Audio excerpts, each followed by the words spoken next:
우리 함께 묵도하심으로 2020년 9월 6일 주일 예배를 주님 앞에 올려드리겠습니다.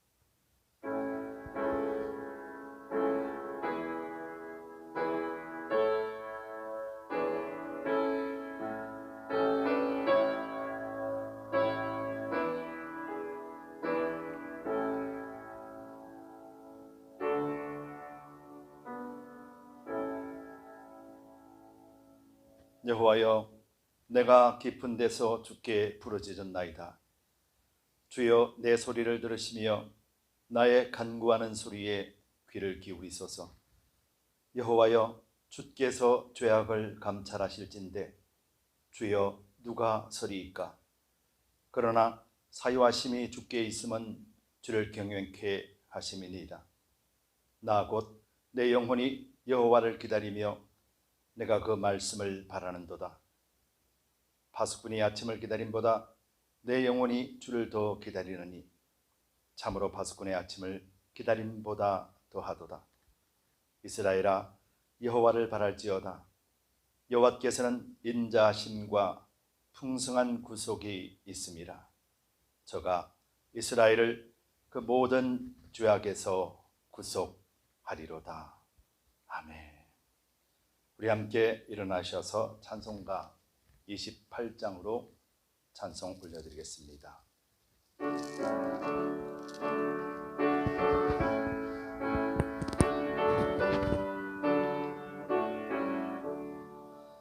목의 근원 강림하사 찬송하게 하소서. 한량없이 자비하심 청량한 법도다. 천사들의 찬송가로 나를 가르치소서. 구속하신 그 사랑을 항상 찬송합니다. 주의 크신 도움 받아 이때까지 왔으니 이와 같이 천국에도 이르기를 바라네.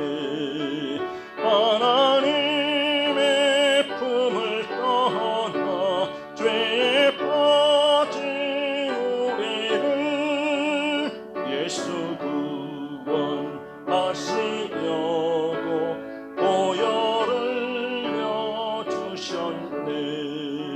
주의 귀한 은혜 받고 일생 빚진 자 됐네. 주의 사슬 되사 나를 주께 메소서. 우리 몸은 연약하여 범죄하기 쉬우니 하나님이 받으시고 천국인을 치소서.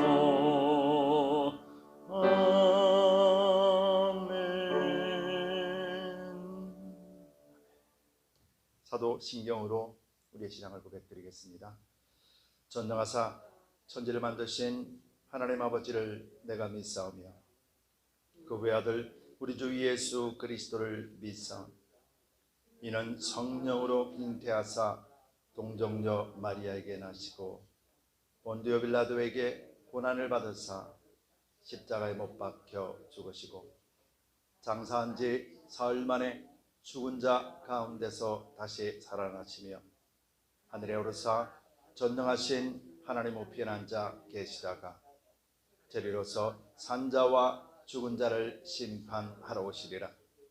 성령을 믿사오며 거룩한 공예와 성도가 서로 교통하는 것과 죄를 사하여 주시는 것과 몸이 다시 사는 것과 영원히 사는 것을 믿사옵나이다.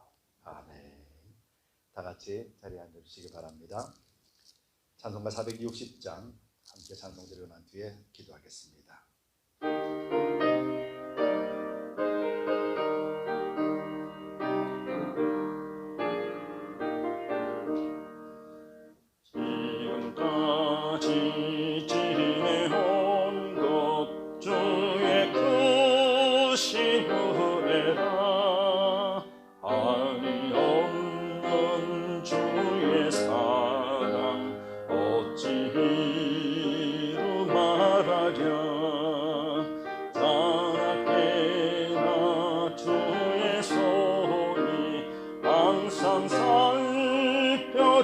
주시고 모든 일을 주 안에서 형통하게 하시네.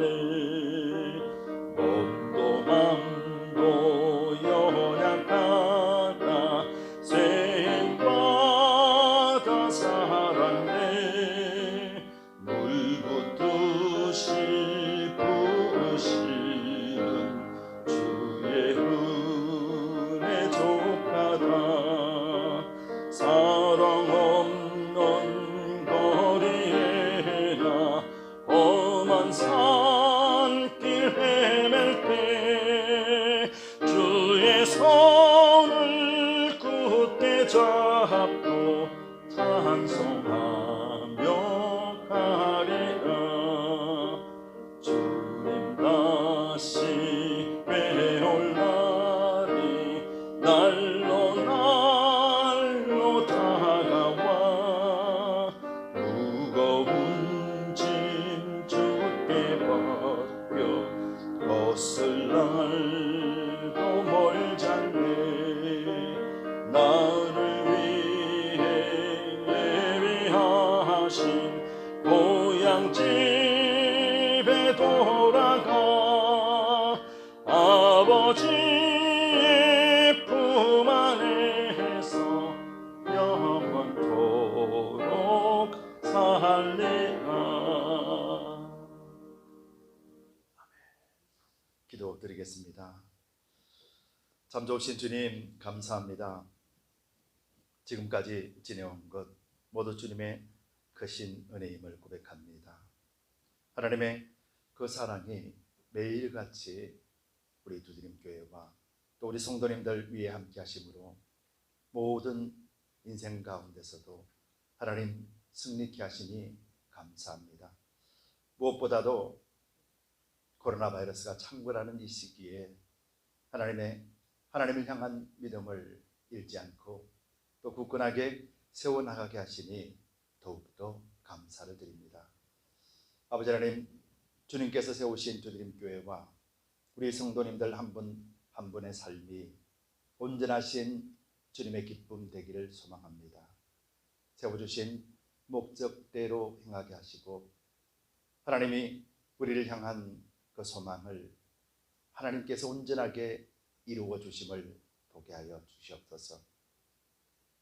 가정과 생업과 또 행하는 모든 일들 속에 성령께서 함께하여 주시고 또 무엇보다도 하나님 앞에 복된 존재로서 이 땅 가운데 흘러보낼 수 있는 참된 통로가 되도록 성령님 우리를 사용하여 주시옵소서. 알지 못하는 자, 흑암 가운데 부르짖고 고통당하는 자, 그들에게 참 빛을 전해주며 참 소망을 전해줄 수 있는 그런 복된 두드림교회가 되도록 성령님 주장하여 주시옵소서. 또 각 가정에서 주님 앞에 또 예배를 드리며 주님 앞에 엎드리는 성도님들 한 분 한 분 그 가정을 주님께서 기억하여 주시고 성령께서만이 그 가정의 인도자가 되어주심을 고백하고 또 삶 가운데 체험할 수 있게 하여 주시옵소서. 아버지, 세상은 여전히 코로나 바이러스로 인하여 고통 속에 있습니다. 여전히 이런 삶 가운데 살고 있습니다. 그리고 또 앞으로 여전히 이러한 삶을 또 살아내야 됩니다. 언제인지 우리는 알 수가 없지만은 매일매일 하루하루의 삶이 주님 안에 있음은 변치 않을 것입니다. 아버지, 우리를 통하여 또 이 땅 가운데 있는 소망 없이 살아가는 자들에게도 하나님의 그 귀한 소망을 줄 수 있게 하고 그들의 강팍한 마음들을 제하여 주시고 오직 여호와 하나님 한 분만이 유일한 신이심을 고백할 수 있는 복된 시간들 삼아 주시옵소서. 또 선교사님들 지치지 않게 하시고 힘과 능력 공급하여 주시옵소서. 이 땅을 향한 하나님의 참 사랑을 증거하기에 부정함이 없도록 주님의 능력으로 채워주시고 감당할 힘도 주시옵소서. 무엇보다도 또 연로하신 어른들과 또 어린 심령들이 있습니다. 어린 자녀들이 있습니다. 아버지들을 주님께서 보호하여 주시되 하나님 안에서 그리스도 안에서 누리는 참된 평강의 기쁨의 삶이 되도록 주장하여 주시옵소서. 오늘도 각처에서 예배를 드리며 또 주님 앞에 선 모든 그리스도인들에게 하나님의 놀라우신 은혜 충만으로 채워주시옵기를 간절히 바라고나고 또 이 예배를 주님께서만이 주장하여 주시옵기를 간절히 바라고나며 예수 그리스도를 받들어 감사하며 기도드리옵나이다. 아멘.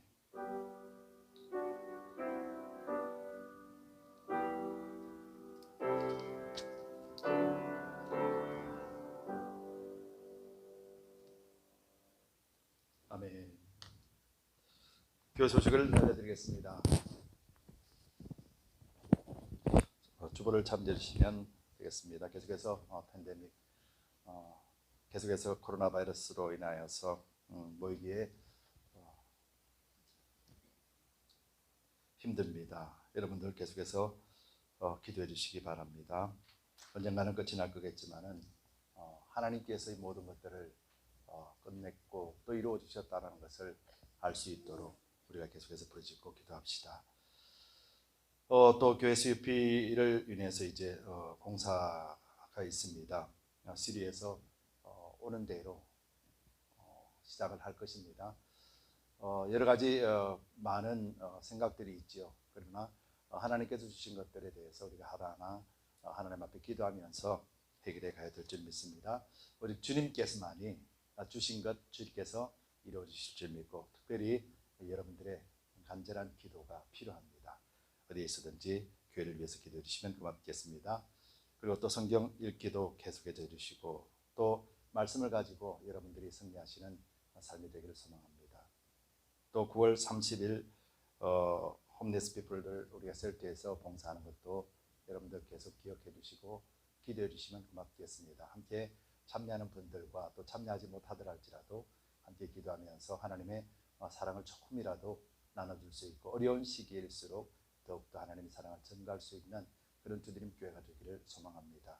여러분들 함께 기도해 주시면 고맙겠습니다. 계속해서 아울러 코로나 바이러스가 종결되도록 여러분들 기도해 주시기 바랍니다. 주보에 광고는 올리지는 않았습니다. 우리 목요 모임과 또 이렇게 주일날 예배를 드리러 오셨 우리 그레이스 자매가 있습니다. 어저께 딸을 순산했습니다. 그래서 참 어려운 상황 속에서도 기쁜 소식을 전해주었고 참 이쁜 딸이 이 땅에 태어났습니다.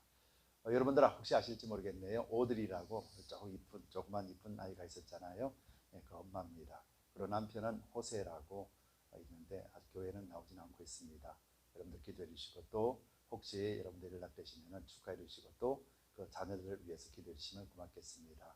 참 어렵고 힘든 상황 속에서도 믿음 잃지 않고 붙들고 나아가려고 하는 그런 자매입니다. 여러분들 기억해 주시고 기도해 주시면 고맙겠습니다. 아이 이름은 아직까지는 모르겠습니다.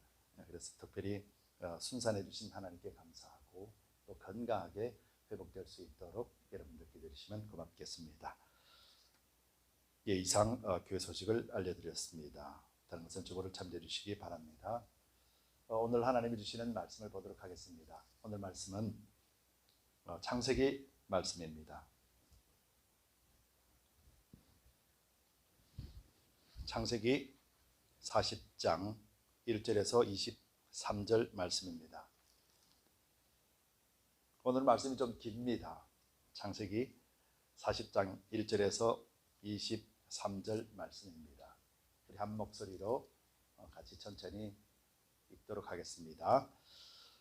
그 후에 애굽 왕의 술 맡은 자와 떡 굽는 자가 그 주 애굽 왕에게 범죄한지라. 바로가 그 두 관원장 곧 술 맡은 관원장과 떡 굽는 관원장에게 노하여 그들을 시대장의 집안에 있는 옥에 가두니 곧 요셉에 갇힌 곳이라. 시비대장이 요셉으로 그들에게 수종하게 하며 요셉이 그들을 섬겼더라. 그들이 갇힌 지 수일이라. 옥에 갇힌 애굽 왕의 술 맡은 자와 떡 굽는 자 두 사람이 하룻밤에 꿈을 꾸니 각기 몽조가 다르더라. 아침에 요셉이 들어가 보니 그들에게 근심 빛이 있는지라.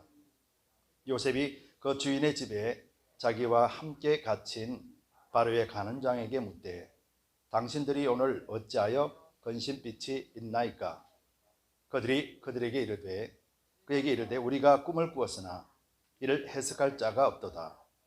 요셉이 그들에게 이르되 해석은 하나님께 있지 아니하나이까? 청컨대 내게 구하소서.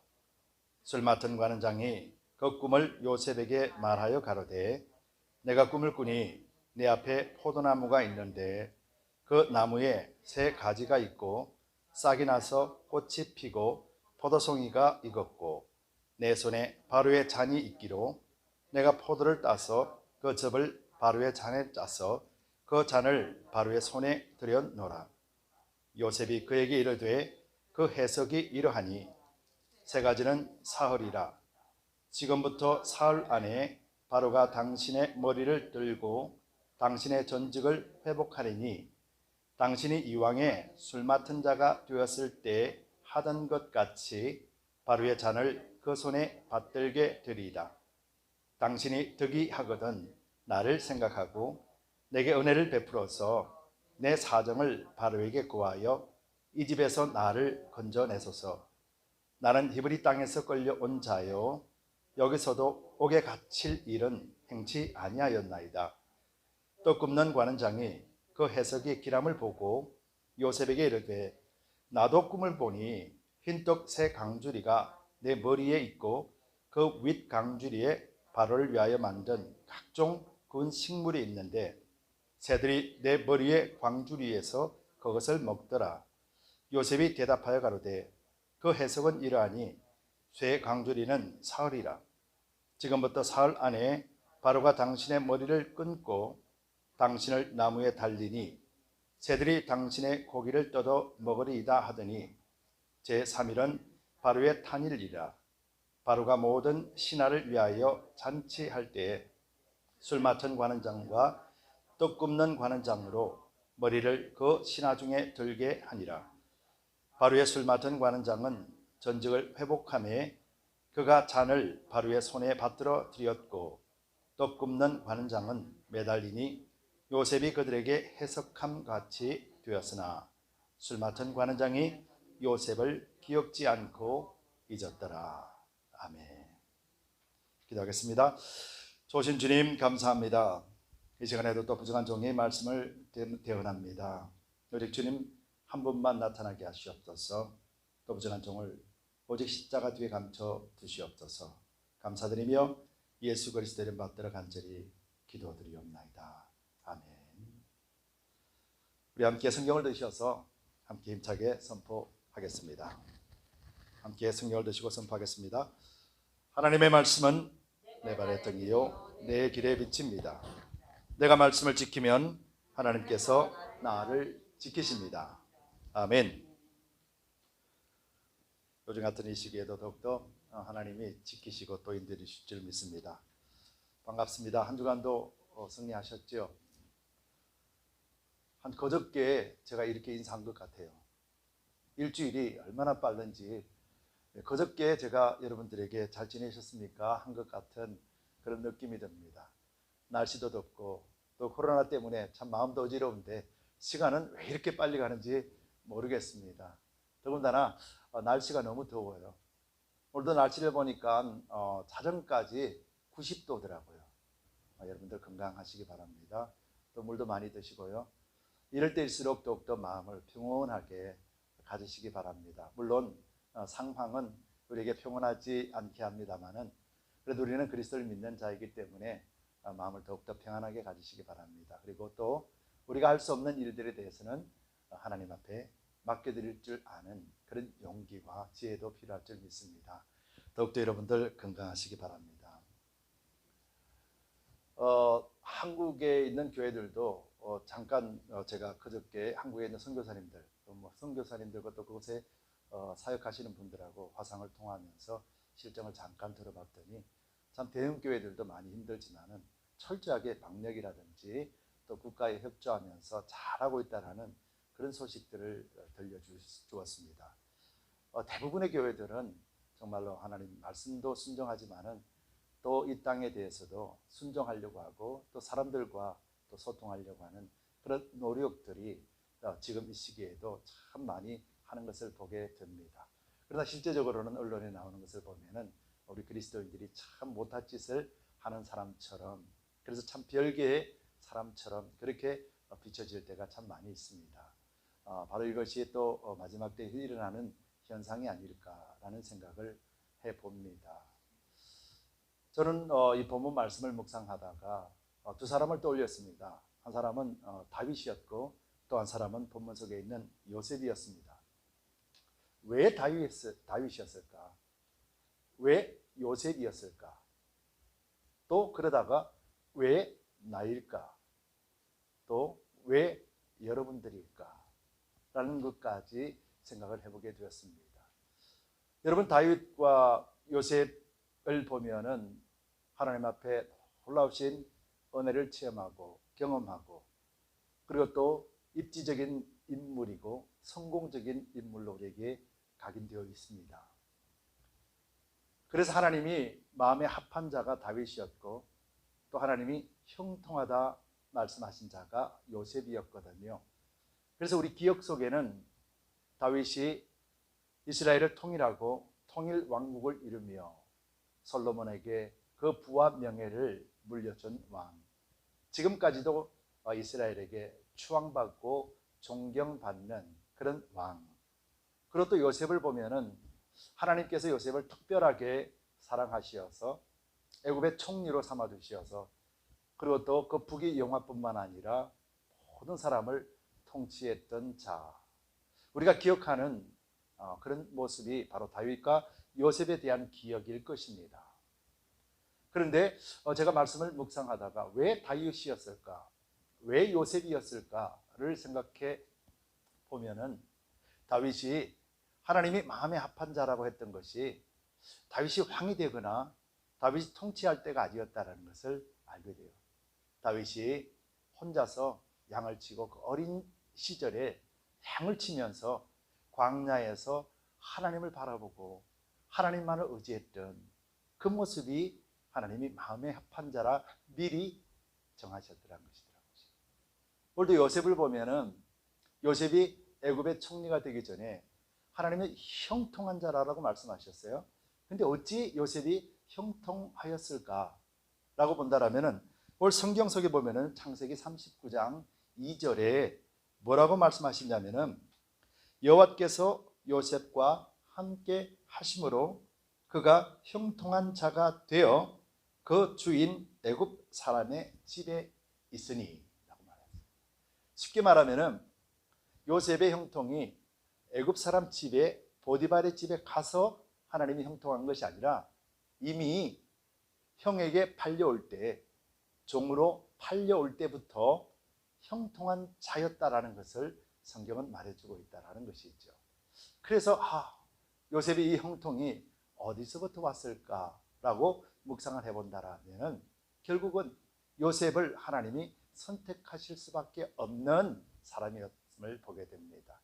여러분도 알다시피 요셉은 아버지 야곱의 사랑을 독차지했지요. 그리고 17살 되었음에도 불구하고 색동옷을 입힐 정도로 아버지의 극진한 사랑을 받았습니다. 그리고 뿐만 아니라 하나님으로부터 정말 신기한 그런 꿈을 받았지요.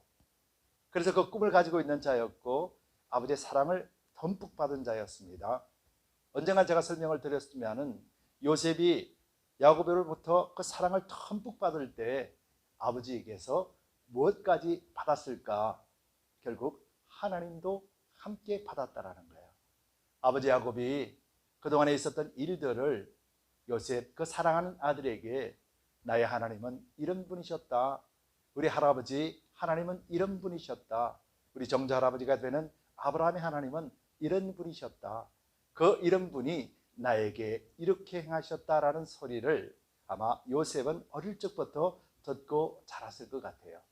그러다 보니까 요셉의 마음에는 늘 하나님에 대한 동경이 있고 그 하나님이 나의 하나님이라는 그런 자부심과, 그리고 또 하나님이 아버지를 이끌어 가신 것처럼 나도 이끌어 가실 것이다라는 그런 확신이 그 마음속에 있지 않았을까라는 생각을 하게 됐죠.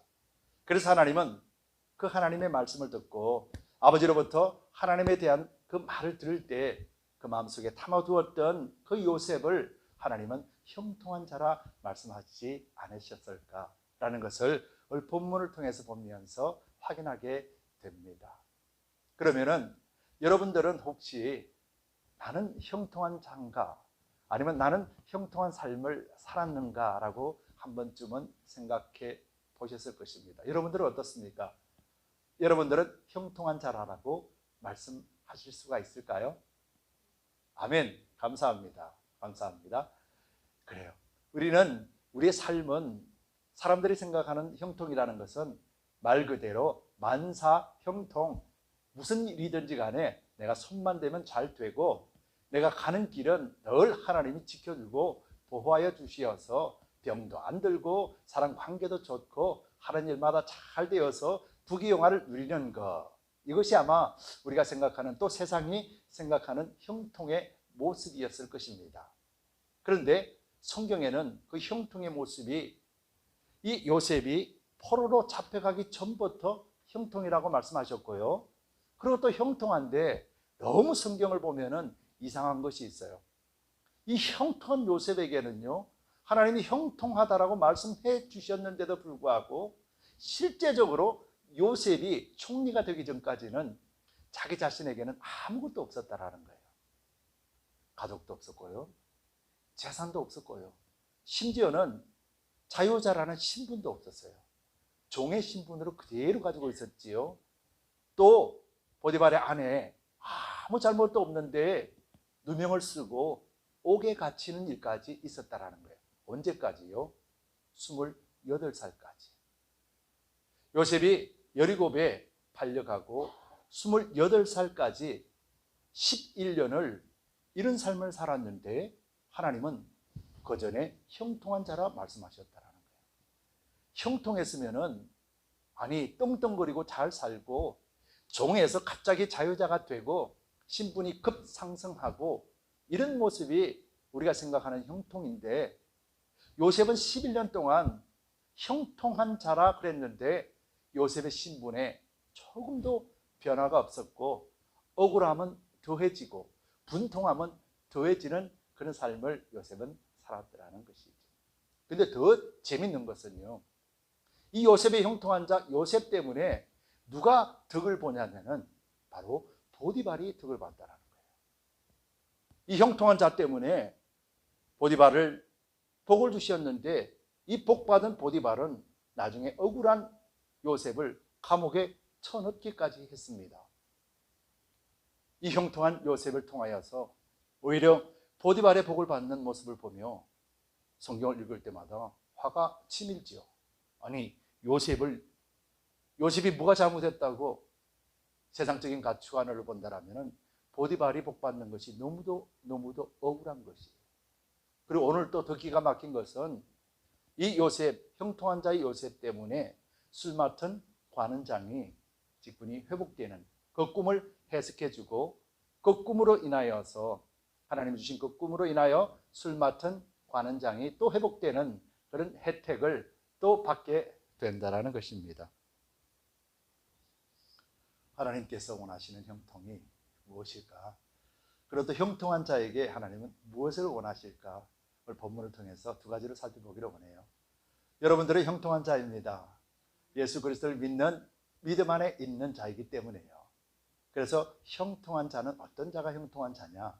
첫 번째로 형통이란 하나님의 뜻대로 이끌어 가시는 것이 형통이라는 것이에요. 여러분, 하나님께서 이끌어 가시는 것이 형통입니다. 성경에서 말하는 형통의 의미는 하나님께서 이끌어 가심으로 인해서 그 사람이 하나님의 풍요한 복을 누리는 것, 바로 이것이 성경에서 말하는 형통의 의미입니다. 그리고 또 형통의 또 다른 의미는 참고 인내하는 것이에요. 형통이라는 것은 하나님이 함께 하심으로 극복하고 이길 수 있음을 나타내는 말이기도 하죠. 오늘 본문 속에 보면은 요셉은 참 아버지의 그 사랑을 독차지했습니다. 어쩌면은 요셉은 17살 때까지 물 한 방울 손에도 안 대었을지도 모릅니다. 고생이라고는 전혀 하지 안 했던 사람이 바로 요셉이었습니다. 그런데 하나님께서 꿈을 주시고 그 꿈을 꾼 꿈을 자랑하고 그리고 또 그 꿈 때문에 즐거워했더니 돌아오는 것은 형들에 대해 시기와 질투였다라는 거예요. 그러면서 형들이 요셉을 팔아 넘기게 됩니다. 참으로 요셉의 인생은 참 어렵습니다. 그리고 또 요셉이 감옥에 있는 현장에서 요셉은 날마다 꿈을 꾸었겠지요. 여러분, 감옥에 있는 요셉이 가장 원했던 것이 무엇이었을까요?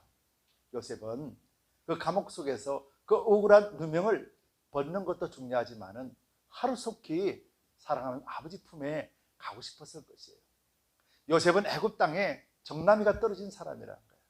애굽 땅이 아니라 내가 살 곳은 가나안 땅이다라고 여겼을 것이에요. 그런데 이 요셉에게 하나님의 생각은 전혀 달랐다라는 것이죠. 시편 105편 17절에서 19절에는 이렇게 기록되어 있습니다. 그가 한 사람을 앞서 보내셨으며 요셉이 종으로 팔렸도다. 그의 발은 착고에 차고 그의 몸은 쇠사슬에 매였으니 곧 여호와의 말씀이 응할 때까지라. 그의 말씀이 그를 단련하였도다. 시편에서는 분명히 요셉이 애굽 땅에 끌려가는 것을 하나님의 보내셨다라고 말씀하셨어요. 그리고 또 하나님의 말씀이 응할 때까지 요셉은 그 착고의 감옥에 있었다라고 시편 말씀은 증명을 하고 있지요. 여러분, 이 요셉은 정말 하나님 앞에 하나님을 사랑했던 사람이었어요. 이것은 우리가 부인할 수가 없습니다. 그런데 하나님으로부터 받은 요셉의 꿈은 정말 요셉은 그 꿈이 실현되기를 원했죠. 근데 그 실현되는 땅이 어느 땅이었을까? 요셉은 이 애굽 땅이었다라는 것을 단 한순간도 상상하지 못했을 것이라는 거예요. 뿐만 아니라 요셉이 애굽의 총리가 된다, 그런 것은 평소에 그 마음속에 있지도 않았다라는 거예요. 여러분, 왜 그걸 알 수가 있냐면은 창세기 41장에 가보면은요 33절에 이제 요셉이 바로 왕에게 앞에 갑니다.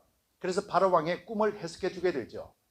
해석해 주게 될 때 이 요셉이 바로 왕에게 뭐라고 이야기하냐면은 41장 33절에 보면은요 그가 바로 왕에게 이렇게 말합니다. 명철하고 지혜 있는 사람을 택하여 애굽을 치리하도록 하세요. 이렇게 말해요. 내가 꿈을 해석해 주었으니 나를 등용시켜서 나를 사용해 주시오가 아니라 이 꿈이 이러이러하니 바로 왕이여, 당신이 주변에 있는 명철하고 지혜 있는 사람을 택하여서 그 사람으로 하여금 애굽을 치리하도록 해주세요라고 말한다는 거예요. 요셉에는 이 애굽에서 살고 싶은 마음조차, 더군다나 애굽에서 부귀영화를 누리는 것조차 요셉에게는 전혀 관심이 없었음을 이것을 통해서 보게 되지요. 그래서 요셉은 바로 왕에게 꿈을 해석해 주었습니다. 그러나 바로가 요셉을 통해서 옥에서 석방해 줘서 고향으로 돌려보내기를 아마 요셉은 원했을지도 모르겠습니다. 그런데 하나님의 생각은 요셉의 생각과 완전히 달랐다라는 것입니다. 이것이 하나님의 뜻이었다라는 거예요. 여기서 우리는 형통한 자의 비밀을 우리는 알게 됩니다. 하나님께서 이 고난 가운데 요셉을 두신 이유, 이것은 하나님의 뜻을 이루기 위함입니다. 자, 우리가 처음으로 돌아가 보면은 요셉이 하나님의 꿈을 받았을 때 요셉이 슬퍼했어요, 기뻐했어요? 요셉은 기뻐했습니다. 자랑했습니다. 그리고 소망이 생겼습니다. 꿈이 생겼습니다. 그래서 그 먼 훗날에 있을 일일지 모르겠지만은 그것을 하나님의 주신 것으로 받고 기뻐하고 자랑했다라는 거예요. 이 말이 무슨 말입니까? 요셉은 하나님의 주신 것을 스스로가 인정했다라는 거예요. 하나님이 나에게 꿈을 주신 것이다. 그래서 오늘도 요셉이 술 맡은 관원장에 꿈을 해석해 주면서 이렇게 이야기하죠. 8절 말씀에 보면은 그들이 그에게 이르되 우리가 꿈을 꾸었으나 이를 해석할 자가 없도다 했을 때 요셉이 뭐라고 그럽니까? 그들에게 이르되 해석은 하나님께 있지 아니하나이까. 해석은 내가 아는 것이 아니라 하나님께 있습니다 라고 요셉은 말하게 된다는 것입니다. 여러분, 여기서 우리는 형통의 원리를 알게 되는 거예요. 요셉은 꿈을 꾸었습니다. 그런데 그 꿈을 이루는 분이 자기가 아니라 하나님이시라는 거예요. 여러분, 꿈을 꾼 자는 그 꿈을 성취하기 위해 노력은 할 수 있습니다. 그러나 성경의 원리, 하나님의 원리는 꿈을 주신 분이 그 꿈을 이루어 가신다는 거예요. 여러분, 이것을 우리가 믿어야 되는 거예요. 그래서 형통은 하나님께서 이끌어 가시는 것이 형통이라는 거예요. 요셉은 애굽 땅에서 전혀 애굽에 살 마음도 없었고 그곳에서 부귀영화를 누릴 마음도 전혀 없었어요. 오직 자기는 고향 땅으로 고향이 아니라 아버지 집으로 돌아가서 아버지 밑에서 같이 형들과 함께 그 꿈을 이루며 살아가는 것이 요셉이 바랬던 꿈이었던 것이죠. 여러분, 이것이 하나님의 주신 꿈을 가진 자, 하나님의 주신 꿈을 가진 자가 자기 스스로 해결할 수 없음을 성경은 요셉을 통하여서 보여주고 있다는 것이죠. 여러분, 우리 두드림교회는 꿈이 있습니까? 없습니까? 있지요. 여러분들은 꿈이 있습니까? 없습니까? 있지요. 여러분 가정도 꿈이 있습니다. 그리고 또 여러분들의 자녀를 향한 꿈도 분명하게 있지요.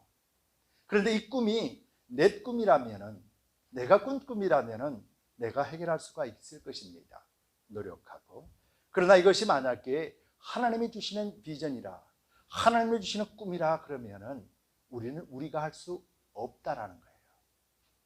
하나님이 주시는 꿈과 내가 꾸는 꿈과는 천지 차이라는 것이죠. 만약에 우리가 하나님이 주신 꿈이라고 인정하는 것이 하나가 있다라면은 이 꿈은 내가 이루는 것이 아니라 반드시 하나님께서 이루어내신다라는 것을 여러분들 고백하시기 바랍니다. 그리고 또 하나님께 주신 이 꿈을 향하여 우리가 하나님 앞에 온전하게 서 있음을 여러분들은 고백하시기 바랍니다. 요셉은 억울한 사람이지요. 요셉은 하나님의 꿈을 받았고 즐거워했습니다. 그런데 요셉에게 닥쳐온 것은 즐거운 인생 여정이 아니라 고난밖에 없었다라는 거예요. 그럼에도 하나님은 그를 형통한 자라 말씀을 하셨다라는 거예요. 여러분, 여기서 우리는 영적 원리를 알고 그래서 날마다 하나님께서 우리를 형통한 자로 말씀하신 이유가 무엇이며 우리는 그리스도인이 되었고 예수님으로 말미암아서 하나님 앞에 형통한 자라는 것을 인정하며 살아가시기 바랍니다. 그리고 또 우리에게 주시는 하나님의 그 꿈은 우리가 아니라 하나님께서 이루시는데 우리의 방법이 아니라 하나님의 방법대로 하신다라는 거예요. 여러분, 하나님의 꿈은 무엇이었습니까? 요셉을 통하여서 하나님이 이루고자 하시는 꿈은 무엇이었습니까? 바로 애굽의 총리가 되게 하는 것이었습니다. 여러분, 요셉 개인의 꿈이었다라면은, 요셉 개인에게 주신 하나님의 꿈이었다라면은 굳이 애굽 땅까지 갈 필요가 없겠지요. 그러나 요셉에게 준 꿈은 어떤 꿈이었냐면은 요셉 개인의 꿈이 아니었다라는 거예요. 요셉에게 준 꿈은 이스라엘을 위한 꿈이었다라는 거예요. 왜 요셉이었을까? 서두에 말씀드렸잖아요. 왜 요셉이었을까? 12아들 중에 왜 하필 요셉이었을까? 요셉은 아버지로부터 하나님에 대한 꿈을 꾸기 시작하였고 그것을 하나님은 꿈으로 실제적인 꿈을 요셉에게 주었고 그리고 또 하나님은 그 꿈을 꾼 자, 하나님을 찾는 자에게 하나님 그 꿈을 실현시키고 있다는 거예요. 그래서 하나님이 요셉을 주도적으로 이끌고 가신 것이라는 거예요. 요셉은 자기가 왜 고통당하는지, 왜 이 억울함을 받아야 되는지 요셉은 잘 모릅니다. 그러나 하나님은 분명코 요셉에게 뜻을 지금 이루어가고 있다는 것이죠. 여러분, 우리 두드림 교회도 그렇습니다. 또 여러분들도 마찬가지입니다. 지금 하나님께서 여러분들에게 주신 그 꿈이 하나님이 주신 꿈이라면은 지금 이 순간에도 하나님은 역사하고 계시고 이끌어 가고 계신다라는 거예요. 그럼에도 여전히 옥에 갇히는 일도 있을 것이고 억울한 누명을 쓸 수도 있을 것입니다.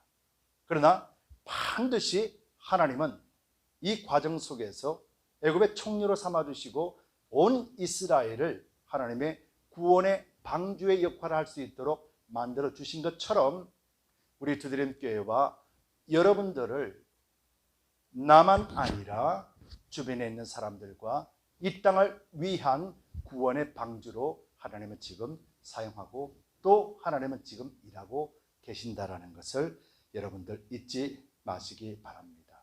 그래서 우리는 형통한 자라.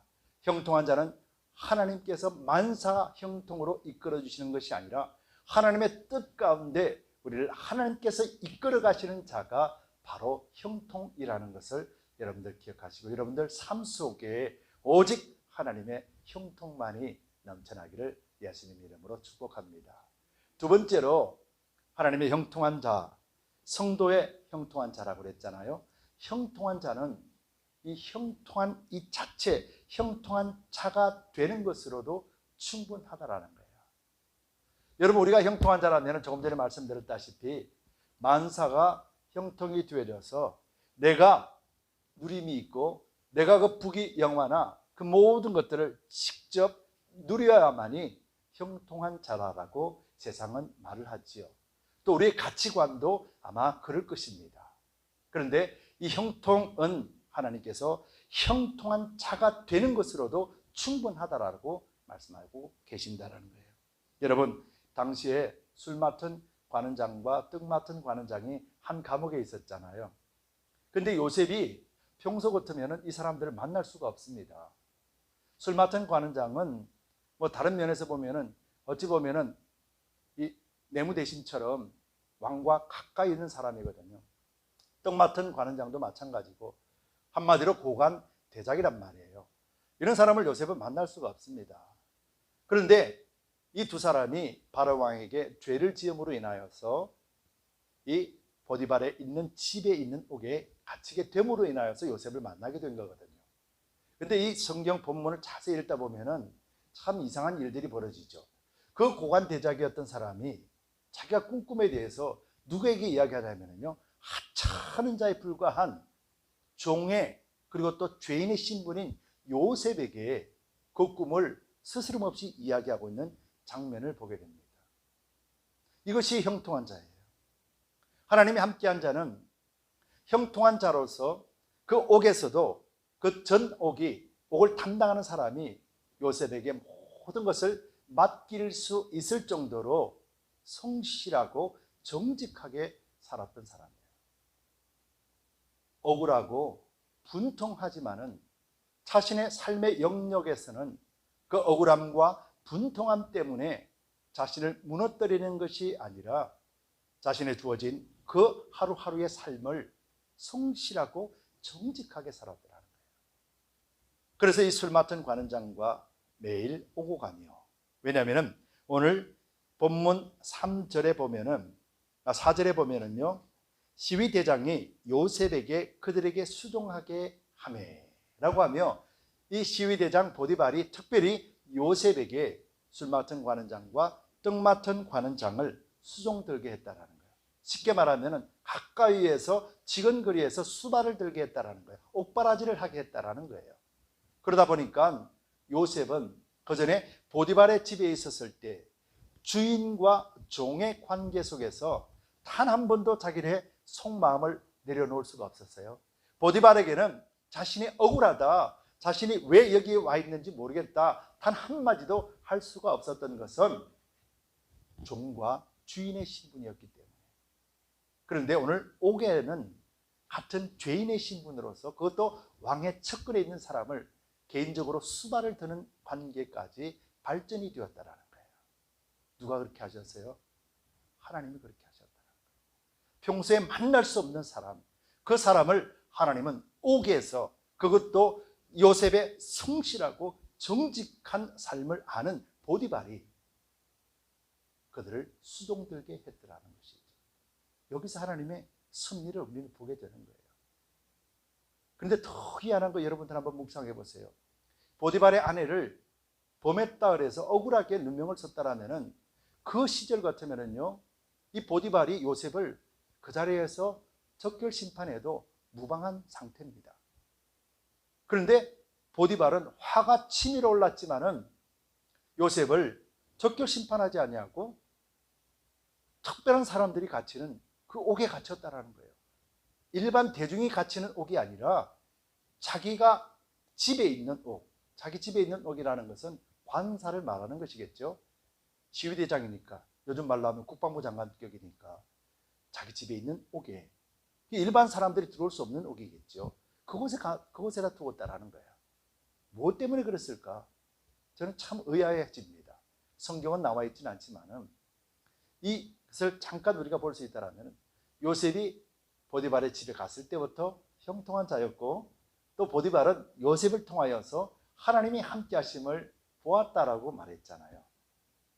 보디발은 요셉이 어떤 존재인가를 알고 또 한편으로는 두려워했을 것이라는 거죠.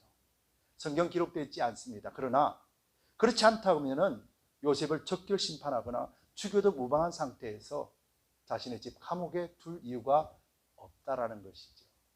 이렇게 해서 하나님은 요셉이 이 술 맡은 관원장을 보게 됩니다. 그래서 그 속에서 꿈을 해석해 주게 되죠. 그래서 술 맡은 관원장에게 꿈을 해석해 주고, 또 이 꿈 해석이 너무도 좋으니까 떡 맡은 관원장이 옆에서 귀를 듣고 있다가, 야, 나도 꿈을 꿨는데 한번 해석해 줘, 이래서 두 사람이 꿈을 해석해 주고, 또 3일 후에 실제로 그 꿈을 현상이 되고, 술 맡은 관원장은 복직이 되고 떡 맡은 관원장은 매달리게 되는 현상이 생깁니다.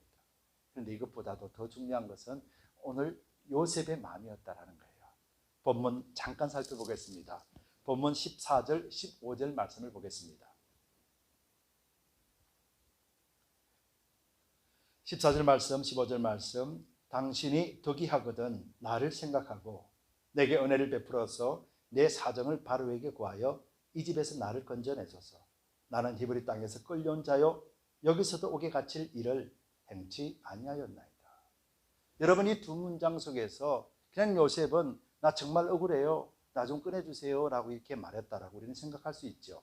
그러나 요셉은 지금 11년 만에 자기 자신의 마음을 지금 토로하고 있는 거예요. 11년 만에. 여러분, 이때 요셉이 어떤 심정으로 고백했을까요? 술 맡은 관원장, 하나님 주신 기회다. 이 사람만이 나를 감옥에서 내어놓을 수 있는 사람이다. 그래서 지금 요셉은요, 그 사람에게 너무도 정중하게 이야기합니다. 너무도 정중하게 하는 것은 자기는 종이기 때문에, 그래서 종의 위치에서 벗어나지 않으면서 이 술 맡은 관원장에게 정중하게 이야기하는데, 그 이야기의 내용이 한스러운 내용이었다는 거예요. 나는 정말 억울한 사람이에요. 나는 애굽 땅에서 끌려왔습니다. 근데 이 끌려왔다는 단어가 무엇이냐면은 보쌈을 당하는 거예요. 도둑질 당해놓은 것을 의미하거든요. 쉽게 말하면 자기 의지와는 관계없이 누군가가 나를 이끌고 왔다라는 거예요. 보쌈을 해서 나는 영문도 모르고 이곳에 끌려왔습니다. 그만큼 나는 억울합니다. 그리고 또 나는 이 옥에 갇힐 일을 하지도 않았습니다. 여러분, 우리가 알고 있는 요셉의 모습이 어떤 모습이었습니까? 감옥에서도 인내하며 하나님을 사랑하며 하나님 앞에 기도하며 기다렸던 사람이라고 우리가 생각하고 있지요. 그런데 오늘 본문의 요셉의 모습에는 철저한 인간의 모습을 보여주고 있는 것이에요. 나 너무 억울합니다. 나 너무 억울합니다. 제발 나를 풀어줘서. 당신 아니면 나는 희망이 없습니다. 당신만이 나의 희망입니다 라고 요셉은 한 인간의 모습을 이 두 문장 속에서 보여주고 있다는 거예요. 그런데 더 재미있는 것은 하나님께서는 이 요셉에게 침묵하고 계신다는 거예요. 왜 침묵하셨을까? 여러분, 하나님은 왜 침묵하셨을까? 정조 할아버지였던 아브라함에게, 이삭에게, 아버지 야곱에게는 친히 나타나셔서 말씀도 해 주셨건만 왜 나에게는 하나님 단 한 번도 나타나셔서 어떤 말씀도 해주지 않으십니까? 요셉은 이런 마음이었어요. 11년간 있으면서 하나님이여 나에게는 왜 이런 고통을 주십니까? 왜 나에게 이런 억울함을 주십니까? 나는 빨리 가나안 땅으로 돌아가고 싶은데 왜 여기서 이런 것을 나로 하여금 겪게 하십니까? 이것이 요셉의 마음이었던 거예요. 인간적인 요셉의 마음이었고 어느 누구에게도 발설하지 못한 그 내용을 오늘 술 맡은 관원장에게 이 사람이면 나를 끄집어낼 수 있는 사람이다 라는 확정을 가지고 그에게 부탁하고 있는 장면이에요. 그런데 어떻게 됐습니까? 오늘 본문 마지막 절 23절에 보면은 술 맡은 관원장이 요셉을 기억지 않고 잊었더라. 요셉의 말을 귀에도 담아둔지 아니하고 잊어버렸다라는 거예요. 하나님은 침묵하셨어요. 왜 침묵하셨을까? 하나님은 요셉에게 침묵하신 이유를 말씀해 주지 않으셨을까요? 오늘 본문 내용은 아니지만은 41장 1절에 이렇게 시작합니다. 만 2년 후에. 하나님의 때는 그때가 아니었고 만 2년 후에 바로가 꿈을 꾼 적 이때가 하나님이 원하시는 때였다라는 것이죠. 그런데 중요한 것은 하나님은 요셉에게 단 한마디도 말씀을 안 해주셨습니다. 그런데 요셉은 이 2년간의 세월을 통해서 무엇을 깨달았을까요? 여러분, 요셉은 하나님이 주시는 꿈을 꾸며 정말 기뻐했죠. 즐거워했죠. 소망이다. 하나님이 주신 것이다. 확신했죠. 스스로가 하나님이 주신 것을 정령했습니다. 이것만큼 확실한 하나님의 대답이 어디 있냐. 더 이상 요셉에게 하나님이 나타나셔서 말씀하실 이유가 없다라는 거예요. 이만큼 확정적으로 꿈을 주셨고 그 입술 통해서 자랑했고 정령했다라는 거예요. 이것만큼 더 정확한 하나님의 응답이 어디 있겠느냐는 거예요. 여러분들 삶 속에서도 하나님이 나에게 이렇게 행하셨다. 하나님이 나에게 이렇게 행하실 것이다. 하나님이 나에게 이런 꿈을 주셨다. 여러분들 고백하신 적이 있으시죠? 이것보다 더 명확한 하나님의 응답이 어디 있겠느냐는 것이죠. 하나님이 원하시는 형통한 사람은 이런 사람이었다. 그래서 요셉은 감옥 속에 억울함이 있다 할지라도 이 억울함 속에 다른 사람이 유익을 갖게 하더라도 요셉은 이 주신 꿈을 가지고 있는 자였기 때문에 형통한 자, 형통한 이것으로도 충분했다라는 거예요. 여러분, 저와 여러분들도 마찬가지입니다. 우리 두드림 교회도 마찬가지입니다. 하나님이 두드림 교회를 세워주셨습니다. 하나님이 우리를 구원해 주셨습니다. 하나님이 두드림 교회의 꿈을 주셨습니다. 하나님이 우리와 우리 가정 속에 꿈을 주셨습니다. 하나님이 우리 자녀를 향해서 꿈을 주셨습니다. 제가 그것을 믿습니다. 이것보다 더 명확한 하나님의 응답이 어디에 있느냐는 것이죠. 여러분들이 이거 믿으십니까? 내가 고백하고 내가 자랑했습니다. 하나님 살아계심을 자랑했고 하나님께서 주신 꿈이 있음을 자랑했고 하나님이 주신 그 비전을 향하여 나아가고 있을 때 하나님이 우리와 함께 하시면서 그것을 이루어 주십니다. 고백했다라는 거예요. 이것보다 더 명확한 하나님의 응답이 어디에 있느냐는 것이죠. 오늘 요셉을 통하여서 요셉이 형통한 자라. 그런데 요셉은 총리가 되기 이전까지는 단 한 번도 편안한 삶을 살지 못합니다. 하나님 앞에 그 분하고 억울한 마음을 갖고 있었습니다. 그래서 이제야 비로소 술 맡은 관원장을 만났을 때 하나님이 응답해 주시는구나. 이제는 가나안 땅으로 돌아갈 수 있겠구나. 이제는 이 억울함을 풀고 감옥에서 나갈 수 있겠구나 라고 하는 큰 기대를 가지고 있었음에도 불구하고 하나님은 술 맡은 관원장이 감옥에서 나가자마자 요셉을 잊었더라라고 성경은 기록하고 있으면서 요셉이 하나님이 주신 꿈을 하나님이 이루어 주실 것을 믿고 하나님만을 전적으로 의지하지 못하고 사람을 의지했을 때 실망하는 요셉의 모습을 오늘 그려주고 있다라는 거예요. 여러분, 우리가 무엇을 의지해야 되겠습니까? 하나님 주신 꿈을 받았고 하나님 주신 말씀을 받았고 하나님 주신 매일의 생명의 양식을 가지고 있는 우리가 누구를 의지해야 될 것입니까?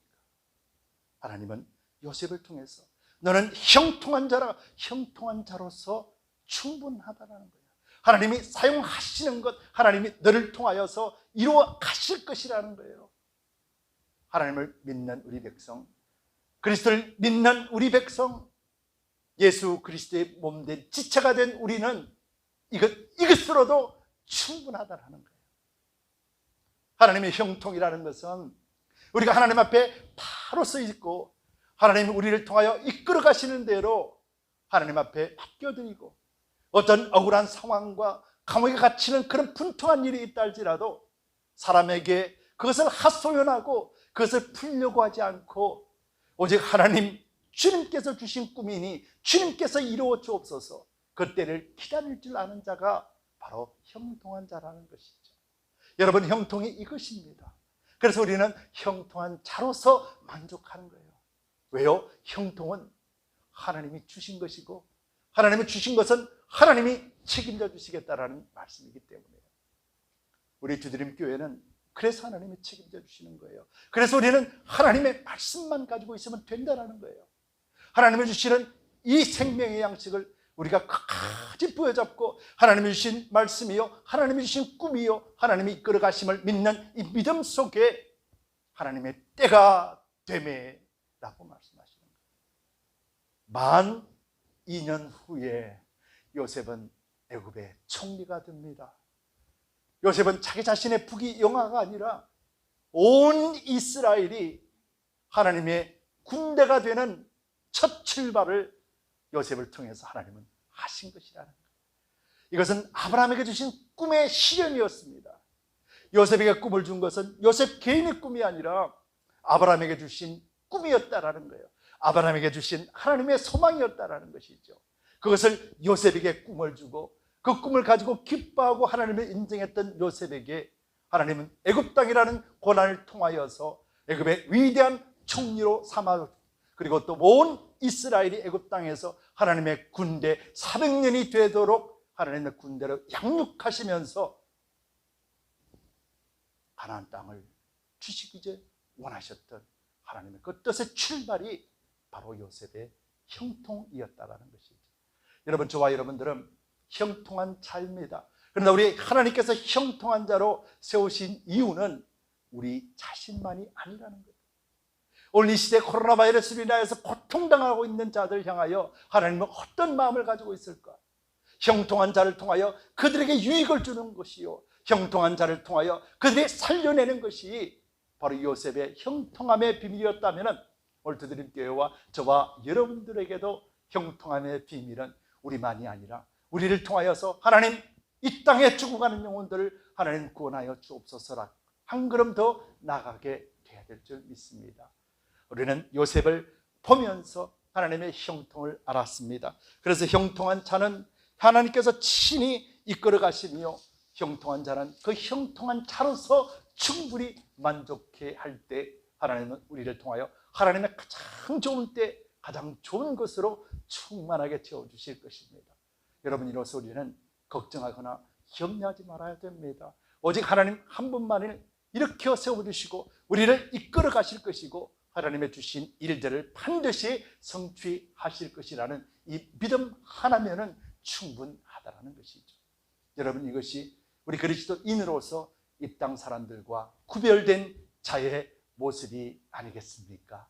비록 종으로 있으면서도 노예로 있으면서도 보디바르 집에 평강을 주었고 보디바르 집에 평안뿐만 아니라 풍성함을 주신 것은 바로 요셉 때문이었다라는 것을 우리가 잊지 말고 이 땅이 우리로 인하여서 주드림 교회로 인하여서 이 땅에 평강을 얻게 하는 하나님의 놀라우신 형통의 원리, 형통의 복이 저와 여러분들 통하여 여러분들 가정을 통하여서 흘러넘칠 수 있게 되기를 예수 그리스도의 이름으로 축복합니다. 함께 기도합시다. 참된 좋으신 아버지 하나님 감사합니다. 아버지께서 또한 우리에게 형통한 삶을 우리를 보게 하셨습니다. 요셉의 형통과 또 소망이 되시는 하나님을 보게 하셨습니다. 형통은 하나님의 뜻대로 이끄시는 것이며 우리는 온전하게 순종함으로 나아갈 뿐입니다. 또한 우리 성도는 형통한 자가 되는 것으로도 충분한 것은 바로 하나님께서 모든 것을 우리를 통하여 이끌어 가실 것이요 성취하시기 때문임을 믿습니다. 아버지 하나님, 우리 복된 성도님들 위에 주신 말씀 부여잡고 또 주신 말씀을 가지고 또 매일같이 이기는 자가 되게 하시되 주님께서 허락하신 그 생명의 길 주님과 함께 나아갈 수 있도록 우리를 붙들어 주시옵소서. 감사드리며 예수 그리스도 이름 받들어 간절히 기도드리옵나이다. 아멘. 우리 함께 일어나셔서 주가 보이신 생명의 길 나 주님과 함께 나아갑니다. 우리 진실된 마음으로 주님이 우리와 함께 하심을 고백합니다.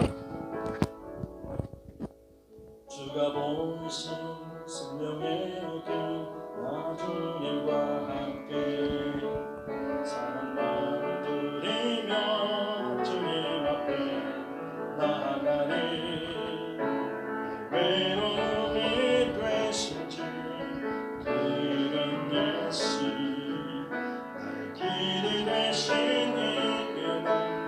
이름 우리 다시 한번 할게요. 주가 보이신 생명의 길 주가 보이신 생명의 길 나 주님과 함께 상한 마음을 드리며 주님 앞에 나아가니 의로움이 되신 그 이름 예수 나의 길이 되신 예수 예수 나의 길 오직 그가 아시나니 나를 단련하신 후에 내가 정든답지 나오리. 우리 다시 한번 고백할게요. 주가 보이신 생명의 길 주가 보이신 생명의 길 난 주님과 함께 상한 마음을 드리며 주님 앞에 나아가니 나의 의로움이 되신 그 이름 예수 나의 길이 되신 내 이름 예수 나의 길 오직 그가 아시나니 나를 단련하신 후에 내가 정금같이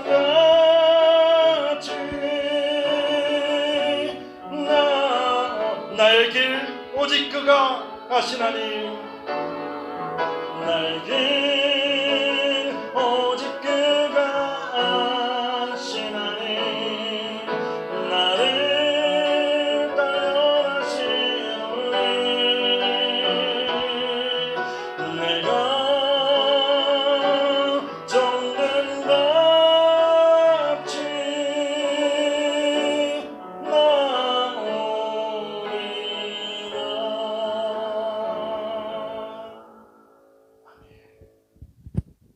기도하겠습니다.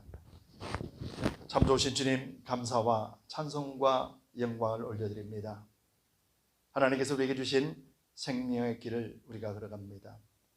또 우리를 통하여서 단련하신 후에 하나님 앞에 성금같이 나오게 하시고자 원하시는 하나님의 뜻을 우리가 담고 나아갑니다. 아버지, 주께서 사랑하신 우리 성도님들 한 분 한 분을 축복하여 주시고 온전하신 하나님의 형통한 자의 삶을 살아낼 수 있도록 하나님 복의 복을 더하여 주시옵소서. 오늘도 가정 예배로 주님 앞에 엎드린 복된 심령들을 기억하여 주시고 그 가정에 하나님의 인도하심을 경험하고 풍성하신 하나님의 복을 채워 주시옵소서. 오늘도 주께서 허락하신 귀한 물질을 주님 앞에 올려드립니다. 이 물질이 주님 앞에 쏘여지는 곳곳마다 오병이어의 기적과 하늘나라 백성과 또 하늘나라 확장을 위하여 한껏 사용하여 주시고 또 준비한 손길들 위에 하나님 약속하신 대로 차고 흔들어 넘치는 복으로 충만케 채워주시옵소서. 코로나 바이러스로 인하여서 아버지 조금 더 영육간의 한걸음을 잃지 않도록 성령께서 붙들어 주시고 오직 하나님의 형통한 자로서 하나님의 주시는 많은 풍성한 복을 누리며 살아갈 수 있도록 은혜 베풀어 주시옵소서. 이제는 우리 주 예수 그리스도의 넓으신 은혜와 하나님 아버지의 지극 무한하신 사랑하심과 거룩하신 성령님의 감동 감하심이 오늘 주님 앞에 예배를 드리며 또 가정에서 예배에 참석하여 신령과 진정의 예배를 드리는 우리 모든 성도님들 위에 지금으로부터 영원까지 함께 있을지어다. 아멘.